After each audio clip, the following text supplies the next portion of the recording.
Oi, gente! Hoje, novamente, o Escuta Ciência tá aqui fazendo um bate-papo de bancada de laboratório. E hoje eu tenho o prazer de apresentar para vocês aqui a professora Débora Santana, que foi minha orientadora de iniciação científica, orientadora de doutorado, e ela hoje vai falar com a gente um pouco sobre divulgação científica, que ela também trabalha com divulgação científica. Se apresenta pra gente, professora Débora, por favor. Olá, pessoal. Oi, Letícia. É um prazer estar aqui com vocês. Eu sou a professora Débora Santana, sou farmacêutica de formação, também graduada em pedagogia e mestre e doutora em biologia celular. Sou professora da Universidade Estadual de Maringá, trabalho aqui com pesquisa, com ensino e atualmente na função de pró-reitora de extensão e cultura. Esse negócio da Letícia falar que eu fui orientadora da iniciação científica, pareceu que eu sou velha, mas eu sou bem jovenzinha. Sim, somos todos jovens. A professora Débora trabalha há um bom tempo já com divulgação científica desde a época da minha graduação. Ela não é uma senhora idosa, mas desde a graduação, que eu tive o prazer de ser orientada por ela na iniciação científica, ela trabalha com divulgação científica, e mesmo que hoje a gente tenha muitas pessoas fazendo divulgação científica, quando eu pensei em falar sobre esse tema, que é até, vamos dizer assim, é um tema que a gente já fala correntemente, porque o podcast serve para isso, mas quando eu pensei em falar nesse tema, eu logo pensei na professora Débora, né? Por ser orientadora também tem toda essa questão. Quando eu fazia graduação de farmácia, a professora Débora me aceitou lá no primeiro ano na iniciação científica, né? Acho que no começo ela pensou assim, gente, essa menina aqui no primeiro ano, ela até perguntou pra mim, você quer mesmo trabalhar com rato, limpar laboratório depois de eutanásia, tudo cheio de sangue? E acho que ela pensou assim, não, ela vai desistir. Mas eu não desisti e continuei. A professora Débora acredita muito na gente, no potencial de todo mundo, e ela deu essa oportunidade pra mim. Acabei até fazendo doutorado com ela, né? Tive essa oportunidade também. Mas eu não sei quando ao certo ela iniciou esse trabalho de divulgação científica. Eu lembro que na época da graduação já havia esse trabalho. Quando mais ou menos foi que você começou a fazer esse trabalho? Por que você decidiu trabalhar nessa área também, além de praticar, de fazer ciência, né? De colaborar com a ciência? Como que você decidiu trabalhar também com divulgação científica, divulgar a ciência? Então, eu também, quando entrei na graduação, acabei me envolvendo muito cedo com as atividades extracurriculares, vamos dizer assim, né? Eu entrei no curso de farmácia e já tinha uma expectativa de trabalhar com pesquisa, porque eu tinha no ensino médio participado de concurso de jovem cientista e tinha tido oportunidade. Eu também participei. Pois é, a gente já sai do ensino médio um pouco contaminado, né? Sim, e quando eu cheguei na universidade, eu já, nas primeiras matérias que eu fui cursando, eu já fui perguntando sobre estágios, sobre projetos. E logo no começo eu já me vinculei ali com grupos da anatomia humana, onde eu parei e fiquei até hoje, mas comecei a me envolver primeiro com a leitura, a tradução de textos, depois com uma parte mais experimental, e logo, ainda no primeiro ano, eu comecei a trabalhar com o professor Marcílio Rubner de Miranda Neto, que foi o meu orientador também de iniciação científica ao doutorado.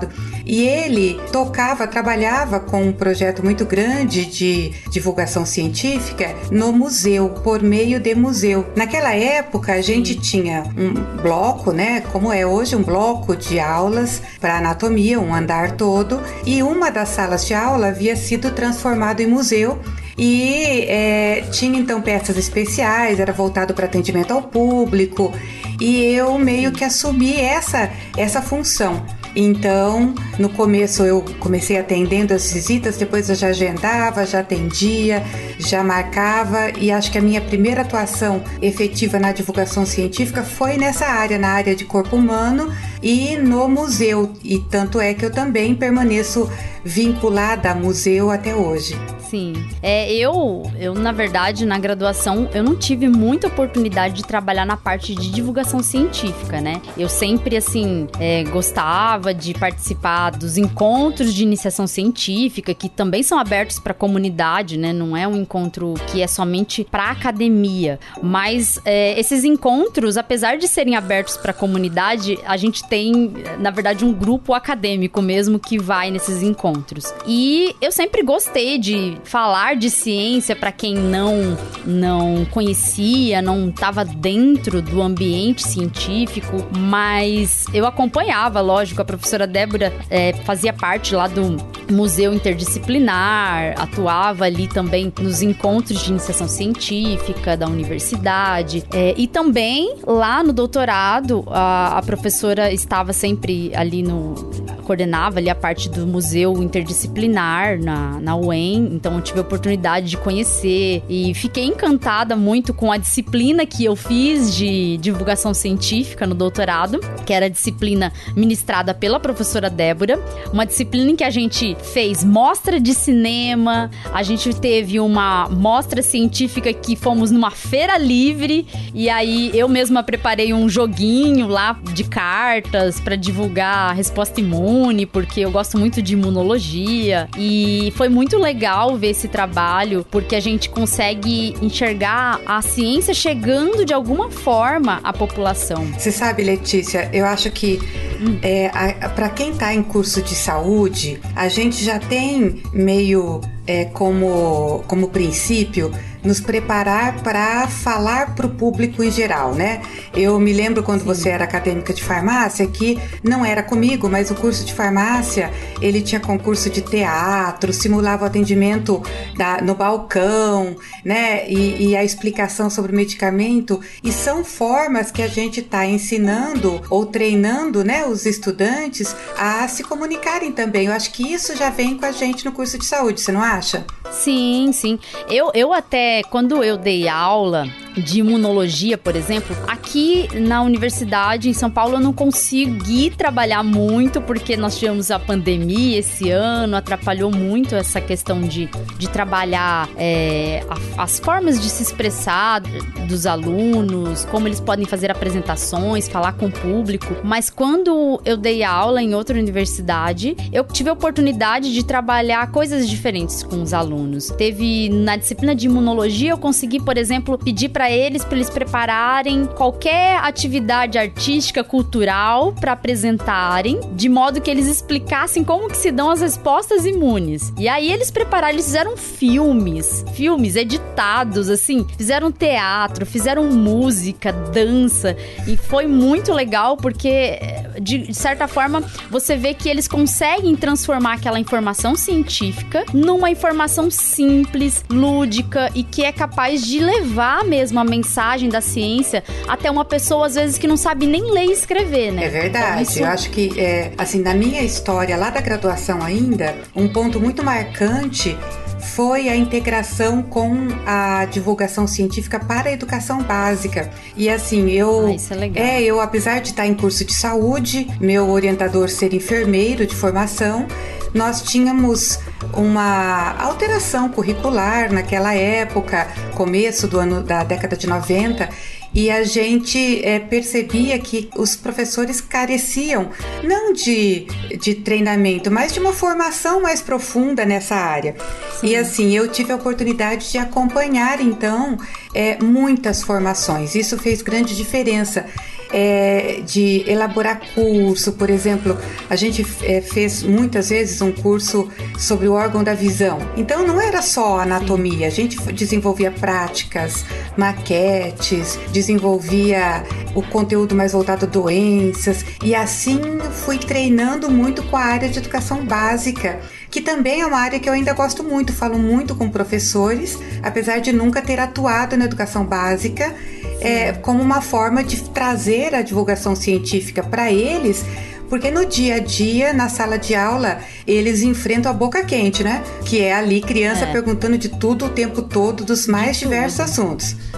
É verdade. Eu até tô ingressando aí numa aventura de tentar ir também pra educação básica, sabe? É uma coisa meio nova aí, tô fazendo um curso de licenciatura e ano que vem acabo e vou pensar também em ir pra educação básica, porque eu acho que é um lugar que a gente consegue até, bem dizer assim, fazer um papel muito profundo de formar mesmo. Eu acho que a graduação, lógico, a graduação é legal, a gente forma bons profissionais por meio da graduação, profissionais que podem fazer uma diferença no mercado, mas quando a gente pensa em atuar na educação básica, ali eu acho que a gente planta uma semente para formar um bom cidadão, por exemplo. Com certeza. Eu acho que a educação também, na área da educação básica, para mim, apesar de depois do doutorado também ter feito o curso de pedagogia para ter um envolvimento maior,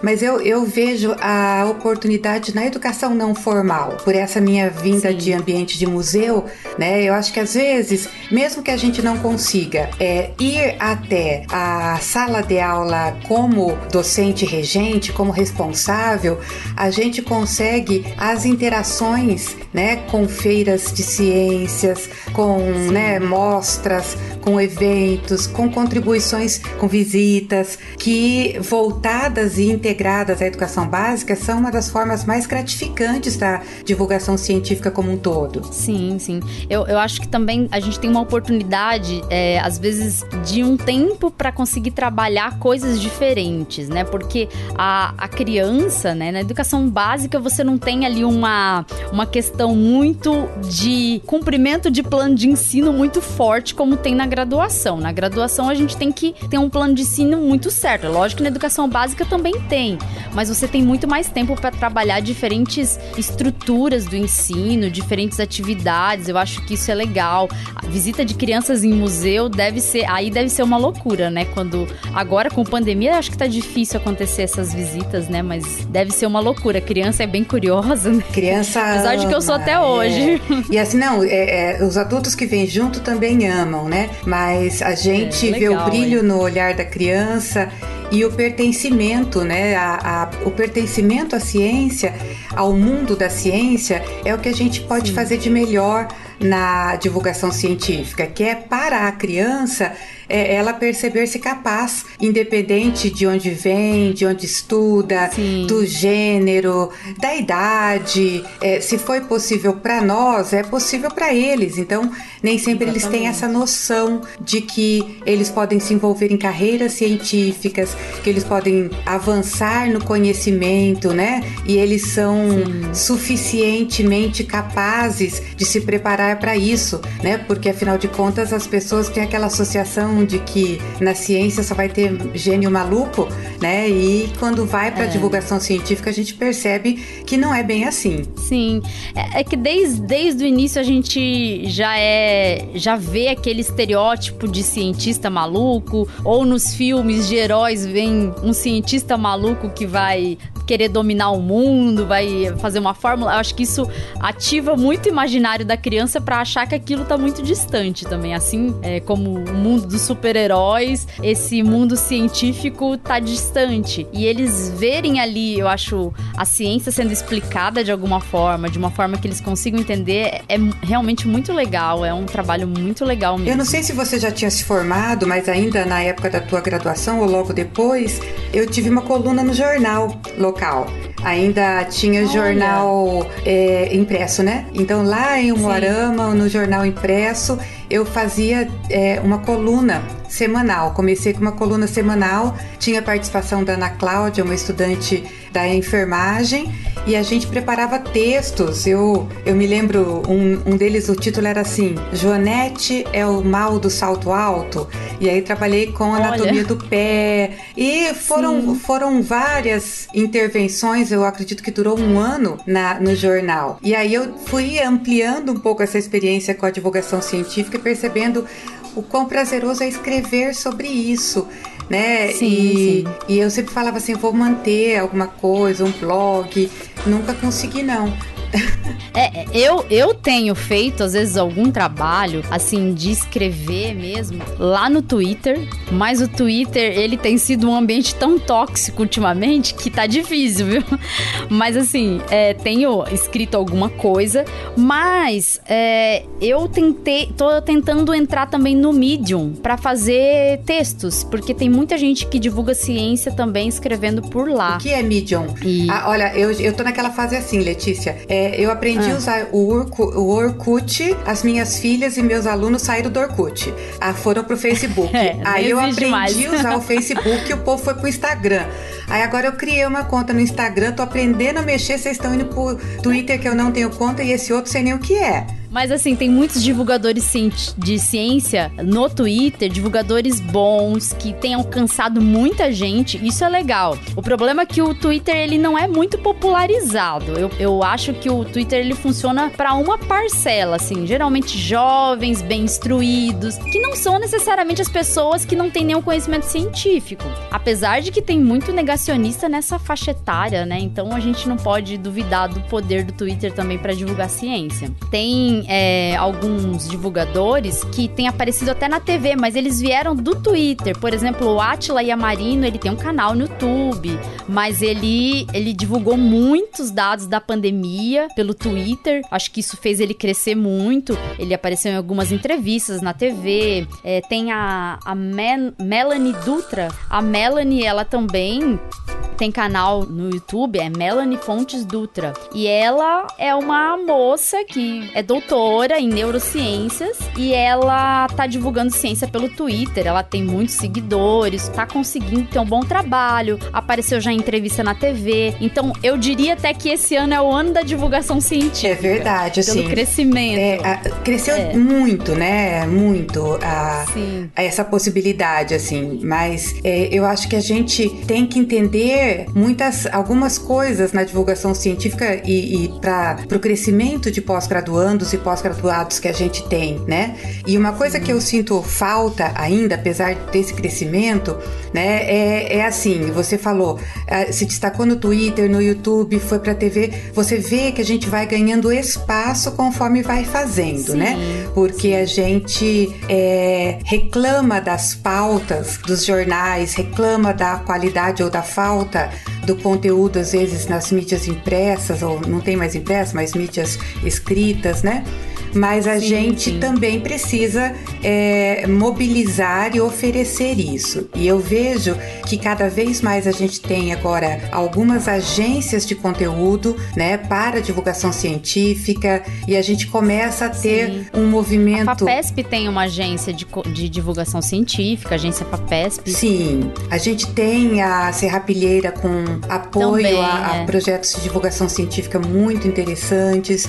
Então, assim, nós estamos saindo, veja, nós, os mais antigos na divulgação científica, nós temos a Associação dos Centros e Museus de Ciências, a Associação dos Jornalistas e Comunicadores de Ciências, que eu participo. Sim. Nós temos aquela coisa mais tradicional, nós somos muito ligados a eventos como Olimpíadas e grandes feiras de ciências, a movimento, nós somos muito ligados a espaços físicos, né, como centros de ciências e também museus de ciências, e a educação não formal. Essa divulgação científica mais livre, ampla para o público em geral, nós estamos tendo um up muito grande com a tecnologia, né? A gente começou com o YouTube, com rádio, e agora com as mídias sociais se tornando cada vez mais acessíveis, né? Isso é um ganho muito grande para conversar sobre ciência. Sim, é um trabalho que tem crescido, sim, eu vejo isso.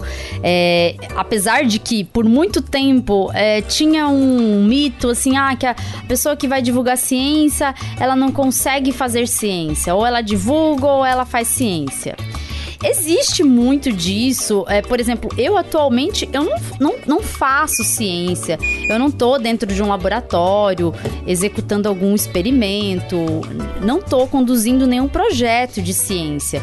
Porque a minha condição de professora de graduação também não me dá esse tempo para eu fazer isso. Mas é possível, sim, divulgar ciência e fazer ciência. A prova é a professora Débora, não é verdade? É verdade, eu acho que isso, mas depende de dedicação, né? De Sim. gostar e de se dedicar, porque você tem o tempo de um paper utilizado no tempo de um produto de divulgação científica.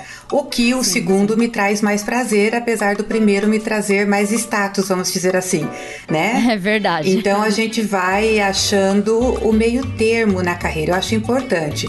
E eu acho também importante, Letícia, assim, a gente na área da farmácia, da biologia, no mundo da ciência experimental, a gente tem esta visão de que a gente só faz ciência quando a gente está lá na bancada. Eu discordo, eu acho que a gente tem, eu brinco que quem está na bancada não ganha prêmio Nobel, porque não faz fechamento de ideias. Então, existem oportunidades de, por exemplo, até publicações científicas de revisões, que são pessoas que estão fazendo uma ciência a partir de estudo.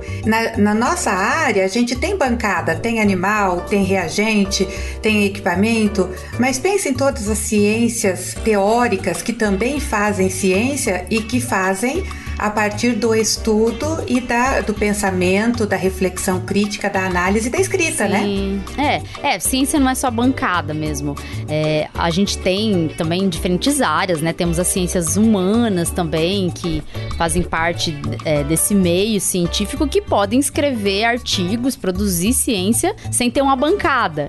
É difícil, às vezes, a gente conseguir, como você falou, se concentrar em duas atividades. Divulgar ciência é uma atividade que demanda um pouco de tempo. Eu, com esse podcast, às vezes é uma loucura, porque eu consigo gravar ele, às vezes, um dia antes dele ir pro ar. E como é um podcast, geralmente o Escuta Ciência, ele é roteirizado. Eu escrevo um roteiro, e para escrever esse roteiro, eu tenho que ler artigos para divulgar a ciência certinho, né? Não falar besteira. E aí eu estudo o artigo, vou escrever um texto, e depois que eu escrevo esse texto, eu tenho que ainda fazer a leitura, mas uma leitura dinâmica, né? Como se a gente estivesse conversando mesmo.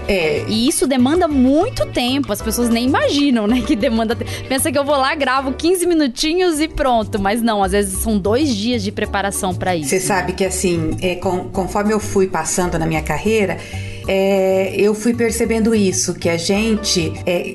eu já vivia uma estrutura, uma dinâmica mais estruturada. Então, ao longo da minha carreira, eu parei e estudei um pouco, teoricamente, sobre a divulgação científica, fui para eventos nacionais e internacionais e vivi um pouco desta realidade em outros lugares no Brasil e fora do Brasil. Agora, o que a gente precisa alertar quem está aqui conosco, escutando, quem está pensando nisso, já está motivado para fazer divulgação científica, é isso que você está dizendo, que isso não é de improviso, né? A divulgação científica é uma coisa séria, tem que ser levada a sério.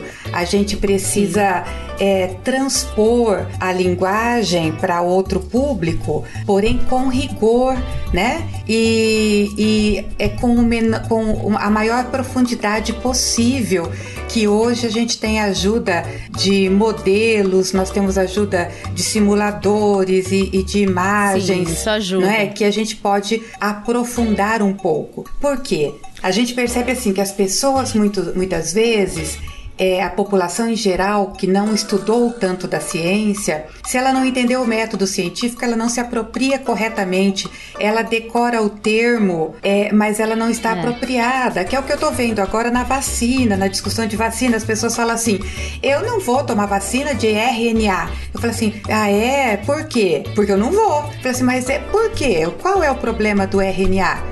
Não, ele vai se incorporar no meu genoma. Eu falei assim, tá, mas você acha isso baseado em quê? Né? Vamos por aí. Ou então assim, você teve herpes? Você sabe que o vírus da herpes fica em você? Sei. Então, sabia que ele está incorporado no teu genoma? Né? E a gente percebe que a divulgação científica mal feita, ela vai gerando uma falsa apropriação do conhecimento. E é por isso, Letícia, que assim, eu já tinha quase 17, 18, 16 anos, né, de atuação profissional no ensino superior, quando eu vim para a UEM, e aí eu falei assim, agora eu acho que eu preciso, é engraçado isso, ensinar formalmente a divulgação científica. E foi de onde surgiu a disciplina que você fez, né? É verdade. Eu acho que você foi da primeira ou da segunda turma. Foi, mas eu acho que foi a primeira. Foi 2013, né? Foi. Eu acho que foi da primeira, por aí, 2012 e 2013. A gente já vai, já tô lançando as inscrições para a próxima turma. Esse ano eu não gosto não, mas vai ser remota de novo no primeiro semestre, né? O que eu percebi? Tá difícil, eu percebi assim, que vocês, pós-graduandos, não podem demorar tanto tempo para aprender, ou não podem depender da vocação do vosso orientador para isso, né? A gente precisa ter ferramentas para andar por pernas próprias, né? Nessa área também. Sim, é verdade. No outro episódio, eu conversava com uma colega que fez doutorado quando eu fazia mestrado, e a gente falava justamente de que a gente não se prepara para outros tipos de atuação além da bancada, quando a gente faz mestrado, doutorado. Há um problema muito grande nas universidades de que quando você faz pós-graduação, você sai um bom executor de experimento, mas às vezes você não sai um bom professor, que é essencial, porque muito do que o mercado absorve de mestres e doutores é para a docência. E você não sai também um bom divulgador científico. Você aprende a fazer ciência lá na bancada, a ler artigo, mas você aprende a falar num ambiente acadêmico. E você não acaba exercendo essa atividade fora do ambiente acadêmico, né? Isso, eu acho que a disciplina foi uma oportunidade muito boa para mim, para exercitar um pouco isso. Eu tenho falado cada vez mais disso na disciplina, sobre as carreiras, né, que podem ser seguidas por um doutor. Porque o que é um doutor, né? Uma pessoa deve ser uma pessoa capaz de resolver problemas. Então, eu brinco com os alunos sempre assim, que alguém tem que ser consultor da novela, alguém tem que escrever a parte científica dos seriados, alguém faz consultoria para conteúdos, né? E essas agências, existe agora também no Brasil, essa agência de pauta científica. Sim. Eu tenho a pauta e eu ofereço a pauta científica para isso. E a gente precisa fazer isso, Letícia, porque se você parar para olhar para o passado, assim, eu me lembro no ensino médio, eu estava no ensino médio na década de 80 e meu pai assinava, por exemplo, Folha de São Paulo, e eu lia toda semana. E a gente tinha naquela época um conteúdo de ciência nos jornais que muitas vezes era da BBC de Londres, era dos Estados Unidos, do New York Times, e a gente tinha pouco conteúdo produzido no Brasil, efetivamente. Então, a gente não pode, num país que tem tantos doutores, programas de pós-graduação, né, tanta ciência sendo feita, ser dependente dos textos, né, de outros, né? Nós temos competência para isso. Então, ter esta criatividade, eu acho extremamente interessante. Eu estou na disciplina propriamente dita, esse ano será a 9ª turma. E eu já vejo os primeiros frutos, né? Eu tenho já... você tá aí com o podcast fixo, mas eu tenho outras egressas que estão trabalhando no Instagram ou na educação não formal, e eu percebo assim que estão seguindo isso como um aspecto importante da sua vida, se não boa parte da sua vida. Eu acho que esses são os melhores presentes para a gente perceber que a semente está plantada, e está plantada preocupada com qualidade, né? Porque não é aquela superficialidade de simplesmente distribuir termos, né? É verdade. Eu assim, tenho visto que, assim, uma coisa que me estimulou esse ano lançar o podcast, é lógico que foi o crescimento do negacionismo científico no Brasil, o crescimento de grupos também, movimentos anti-vacina, que é uma coisa muito perigosa. Então, isso tudo foi uma das coisas que me motivou. Já tinha uma vontade, mas me motivou mais ainda tentar fazer mesmo que seja uma pequena diferença. Eu acho que eu tenho poucos ouvintes, tenho em torno de 150 ouvintes, um pouquinho mais que isso. Então não tem muitos ouvintes, mas aos poucos o podcast vai crescendo. Ele iniciou em julho, então tem pouco tempo, já alcançou bastante gente, eu acho até, mas eu acho legal da gente poder tentar mudar alguma coisa na sociedade. Eu acho que eu sou muito sonhadora, eu penso sempre que eu posso trabalhar com alguma coisa que mude alguma coisa na sociedade. Ser professora tem como objetivo isso, mudar alguma coisa. E divulgar a ciência, eu acho que é essencial, porque a gente gera morte se a gente não tem uma informação científica adequada. Perfeito. E eu acho assim também, Letícia, a gente pode se segmentar ainda. A gente pode ser um divulgador da ciência até para públicos específicos, como farmacêuticos ou médicos, Sim. ou em que existe uma linguagem intermediária entre a divulgação científica mais ampla e a atualização profissional, que é uma coisa tão importante também, porque as pessoas não dão conta, de manter-se atualizados.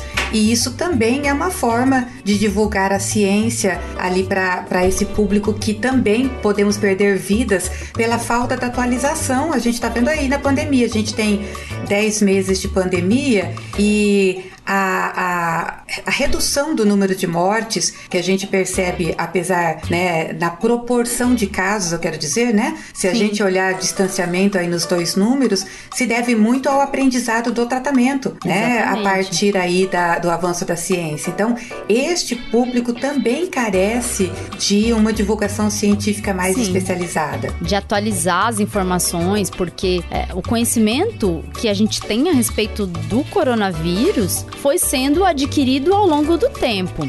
Muita gente pergunta, como que tá saindo uma vacina em tão pouco tempo? O mundo inteiro se uniu para estudar uma vacina. Não demorou menos tempo, porque os governos não deixaram ter tanta burocracia empapelada. Os grupos científicos se uniram num propósito. Então, isso tudo demandou menos tempo. E os profissionais que atuam na linha de frente, eles estão sempre se atualizando, porque as informações, elas, a respeito do tratamento do início da pandemia para agora, já mudaram, E também assim, nós, apesar de muitos da população não saberem, nós temos uma base de ciência no Brasil. Então isso só foi possível graças a essa base. Sim. Se a base fosse maior, nós estaríamos nas top das vacinas. Como não é tão grande, a gente às vezes não consegue ter essa visibilidade tão de ponta. Porém, o conhecimento da imunologia, o conhecimento dos veículos, daquilo que vai levar ali as partículas de vírus, enfim, o conhecimento da resposta no hospedeiro, na pessoa que vai receber, enfim, o conhecimento da virologia, tudo isso já existia previamente. Sim. Então, se a gente compara com vacina feita há 4 décadas atrás, quando não existia tecnologias tão importantes para conhecer a ciência, a tendência é que ela demorasse mais mesmo. É tipo assim, fazer um carro, depois fazer um carro a partir de outro carro, você já sabe fazer carro, agora você vai melhorando o carro, Exatamente.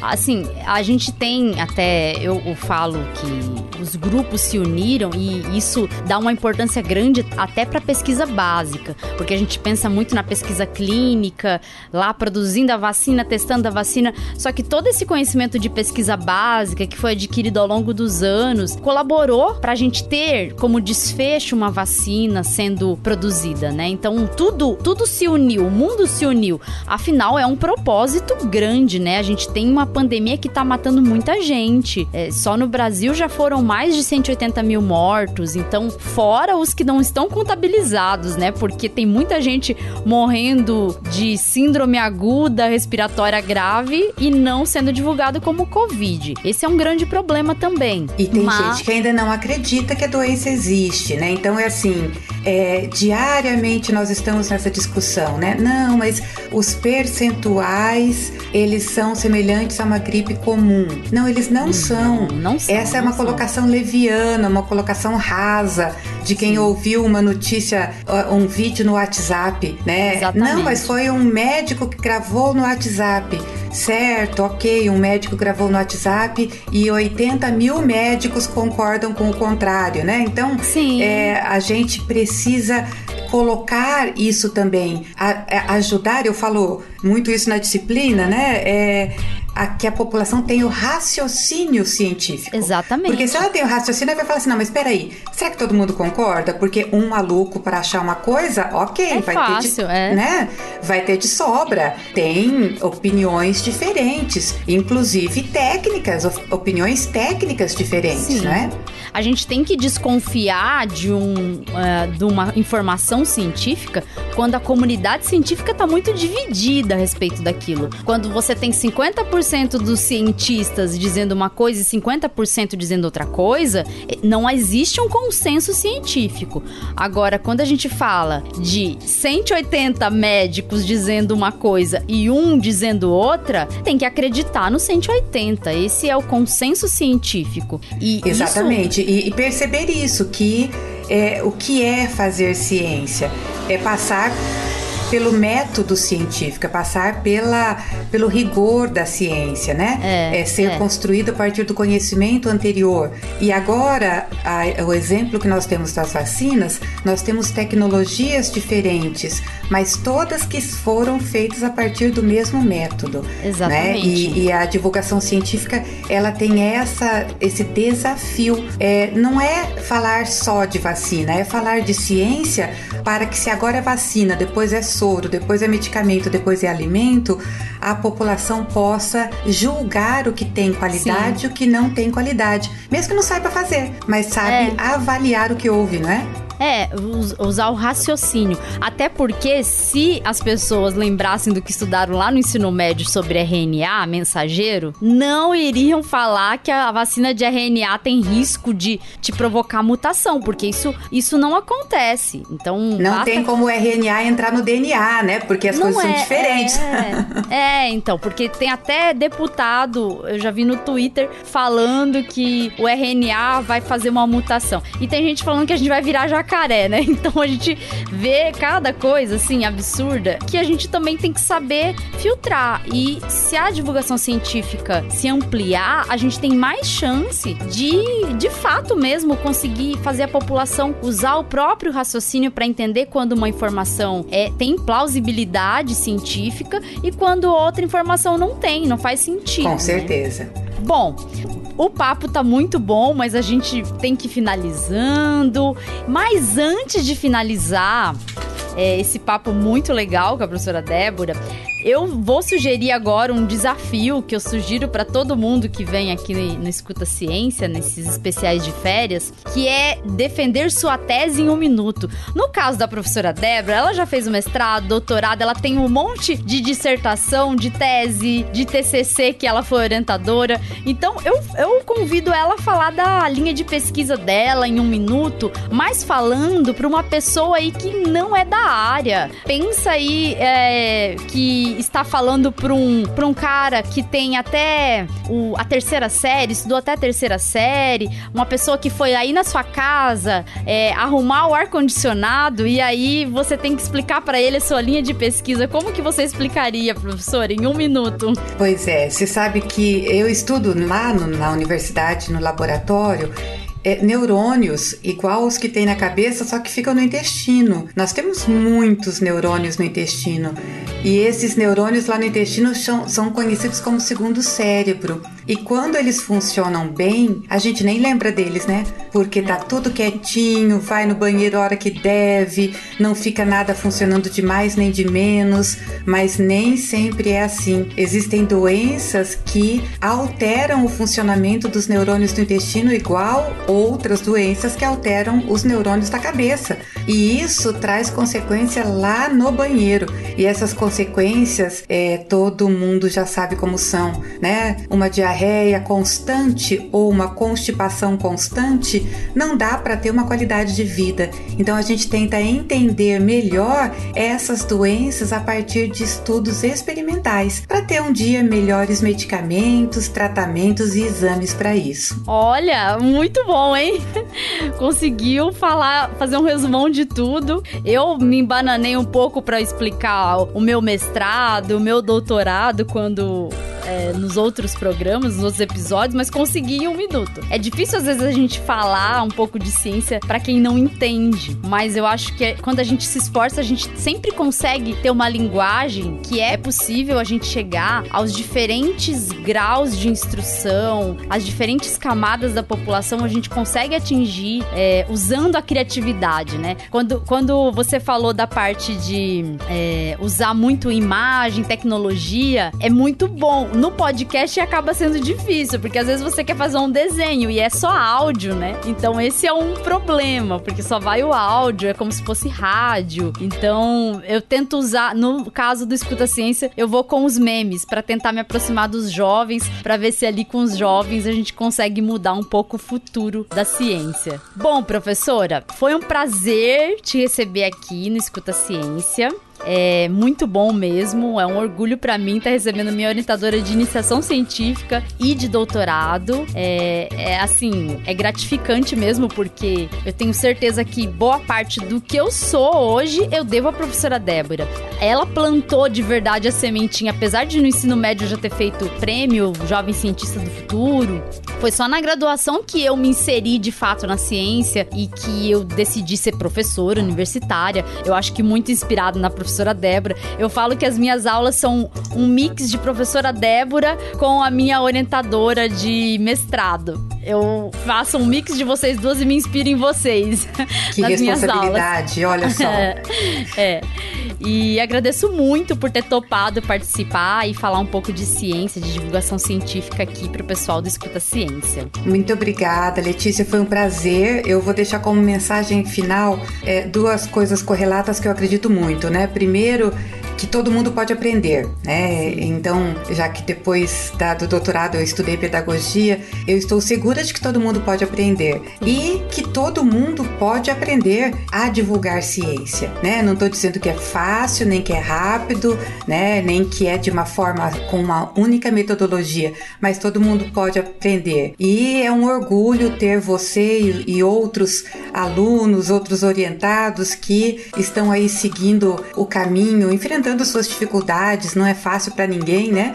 Mas trazendo uma contribuição para a comunidade como um todo, para a sociedade e para a ciência. Parabéns pelo podcast aí, pela sua carreira, e estou sempre à disposição. Ai, muito obrigada, viu? Então a gente encerra por aqui, pessoal. Tchau, tchau e até o próximo episódio. Tchau, tchau, pessoal. Tchau, Letícia. Tchau.